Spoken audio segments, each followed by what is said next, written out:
तो पिछले वीडियो में हमने क्या देखा, हमने पूरे ऑथेंटिकेशन का सेटअप किया। मतलब क्या है कि यूज़र कहीं भी अगर किसी और राउट्स पे जाने का ट्राई करता है तो ये कहीं भी जाने नहीं देगा, ये जब तक ऑथेंटिकेट नहीं करेगा आप कहीं जा नहीं सकते हो। लेकिन इसमें एक प्रॉब्लम है, जैसे कि मान लीजिए कि अगर यूज़र चाहता है कि आपके ऐप पर जाकर वो आपके ब्लॉग्स को पढ़े, तो ब्लॉग्स को पढ़ने के लिए या न्यूज़ को पढ़ने के लिए ऑथेंटिकेशन की ज़रूरत नहीं है। मैं अपने ऐप में जाता हूँ और यहाँ पर एक नया ब्लॉग्स करके बनाता हूँ फोल्डर। ठीक है, ये भी एक राउट होगा, जैसे हमने फोल्डर बनाया तो राउट होगा। और इस ब्लॉग्स के अंदर मैंने लिख दिया page.tsx। अब मैंने यहाँ पे एक छोटा सा बना लेता हूँ एक फाइल। तो मैंने एक ब्लॉग करके यहाँ पर बना लिया फाइल। तो टेक्निकली अभी अगर आप जाओगे यहाँ पर और अगर जाकर आपने यहाँ ब्लॉग्स लिखा तो ये आपको आना चाहिए, लेकिन ये जाने नहीं देगा, क्योंकि ये राउट भी जो है ये जब तक कि आप ऑथेंटिकेट नहीं करोगे नहीं होगा। तो इसको फिक्स करने का उपाय है आपके मिडिलवेयर में। मिडिलवेयर में आप जाओगे यहाँ पे और जाकर यहाँ पे आपको बोलना पड़ेगा कि देखो भाई, कुछ राउट्स जो है ना वो पब्लिक राउट्स हैं और ये एक एरे होता है और इसके अंदर आपको यहाँ बता देना होता है कि भाई कौन कौन से राउट्स हैं। तो हमारे लिए भी ब्लॉग्स है, मैंने यहाँ सेव किया और अब मैं जब आकर यहाँ पर ट्राई करता हूँ जाने के लिए ब्लॉग्स में, तो मैं ब्लॉग के पेज में आ गया। तो ये ध्यान रखना ज़रूरी है कि मिडिलवेयर में आप जाओगे और जाकर वहाँ पे पब्लिक राउट्स एक दे दोगे और उसके अंदर जो भी राउट्स आप चाहते हो कि यूज़र बिना ऑथेंटिकेशन के भी पहुँच सके, वहाँ पर आपने ये दे दिया। अब हम आगे बढ़ते हैं और अब हम ज़रा डिज़ाइन के बारे में देखते हैं कि हमारा डिज़ाइन कैसे होगा। तो उसके लिए हम क्या करना चाहते हैं कि हम चाहते हैं कि हमारा एक यहाँ पर साइड बार बने। तो साइड बार बनाने के लिए ना अब हम अपनी जाएंगे डैशबोर्ड में और इसका प्रॉपर डिज़ाइन करते हैं। ठीक है, तो हम डैशबोर्ड में आकर एक यहाँ पे फाइल बनाते हैं लेआउट के नाम से। तो अब जो हमने लेआउट फाइल यहाँ बनाया, इसके लिए एक सिंपल सा फंक्शन लिख देंगे और इसका नाम दे देंगे डैशबोर्ड लेआउट। तो इसमें क्या होता है, इसमें हम चिल्ड्रन जो प्रॉप्स होता है उसको लेते हैं किसी भी लेआउट में और ये इसका हम टाइप भी लिख देंगे और यहाँ पर हम चिल्ड्रन को ऐसे दे दिया। अब चेक करने के लिए कि क्या हमारा लेआउट स्टाइलिंग में कुछ काम कर रहा है कि नहीं, जरा हम देख लेते हैं एक कलर देकर।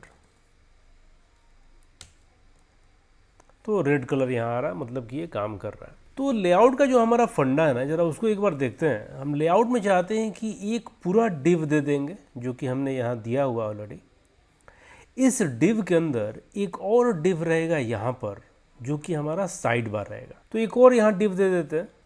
ठीक है, इसमें हमारा साइड बार रहेगा। तो यहाँ पर हमारा साइड बार रहेगा, यहाँ पर साइड बार लिख लेते हैं अभी के लिए और ज़रा इसको स्टाइलिंग करते हैं। तो इसके स्टाइलिंग में हम क्या करेंगे, तो मैं बोल रहा हूँ कि हिडन रहेगा, लेकिन अगर ये मिड साइज़ पे आया तो इसको फ्लेक्स दे दो। तो अभी ये फ्लेक्स आ गया, लेकिन अगर मैं जब हिडन करूँगा तो ये गायब हो गया। ठीक है, उसके बाद मैं बोल रहा हूँ कि एक इसके लिए बीजी दे देते हैं। मान लीजिए बीजी दे देते हैं ब्लू और बोलते हैं कि इसका विथ जो है ना वो 56 ही रहेगा और हाइट को बोल देते हैं फुल। और इसके ज़रिए ये भी ज़रूरी है ना कि हम यहाँ पर हाइट को फुल बोल दें। हम इसको बोल देंगे कि भाई इसको फिक्स कर दो। क्यों? क्योंकि ये मैं चाहता हूँ कि फिक्स रहे। और साथ में मैं यहाँ बोल दूँगा इनसेट y0, ताकि ऊपर नीचे ये इसका मार्जिन 0 रहे। और साथ में z इंडेक्स के लिए बोलता हूँ 50 की सबसे ऊपर रहे। ठीक है, तो इस तरीके से मेरा साइड बार लगभग दिख रहा है ठीक ठाक अभी। अब हम क्या करेंगे कि साइड बार एक कंपोनेंट बनाएंगे, लेकिन यहाँ पर थोड़ा मैं आपको एक चीज़ समझाना चाहता हूँ। तो हमने यहाँ देखा था कि कंपोनेंट्स डायरेक्टरी के अंदर हम अपने तमाम रीयूजेबल कंपोनेंट को रखेंगे, लेकिन उन कंपोनेंट्स को जिनका इस्तेमाल रीयूजेबल नहीं होने वाला, जैसे कि साइड बार हो गया या टॉप बार हो गया, उनको उनके ही रिस्पेक्टिव फोल्डर में हम रखेंगे एक नए कन्वेंशन के साथ, जिसका नाम है अंडरस्कोर कंपोनेंट। ठीक है, इसके अंदर हम एक साइड बार करके फाइल बना देंगे।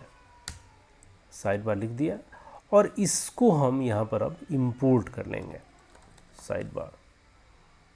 तो हमें हमारा साइड बार मिल गया।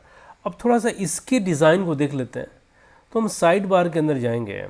पहले तो इसको हम बोलते हैं कि भाई ये कुछ डिज़ाइन इसका काम कर रहा है कि नहीं। तो बोलते हैं बीजी तुम ग्रीन ले लो, इसका 100 की हाइट भी रहेगा इसका फुल, फ्लेक्स रहेगा और फ्लेक्स कॉल रहेगा।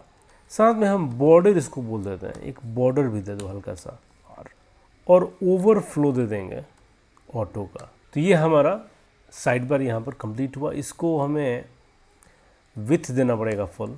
अब अपने लेआउट में आके जो हमने यहाँ पर कलर दिया हुआ था इसको हटा देंगे, इसको रेड के बजाय ब्लू रखते हैं ताकि हमें थोड़ा बहुत पता चले कि क्या कर रहा है। तो इस तरीके से हमारा साइड बार यहाँ पर अभी कंप्लीट हुआ। और ये जब हम इसको छोटे स्क्रीन में जाएंगे तो ये गायब हो जा रहा है और बड़े पे यहाँ पर दिख रहा है। तो हमने क्या क्या देखा, हमने बेसिकली देखा कि हम कैसे अंडरस्कोर कंपोनेंट का इस्तेमाल करेंगे, जो कि एक सेपरेट कंपोनेंट रहेगा, इसका इस्तेमाल बार बार नहीं होगा, और इस तरीके से हम इसको हाइड करके यूज़ कर रहे हैं। तो हमने स्पेलिंग यहाँ पर गलत लिखा हुआ था इंसेट का, जिसको कि मैंने करेक्ट किया, और साथ में फ्लेक्स कॉल्स भी दे दिया मैंने।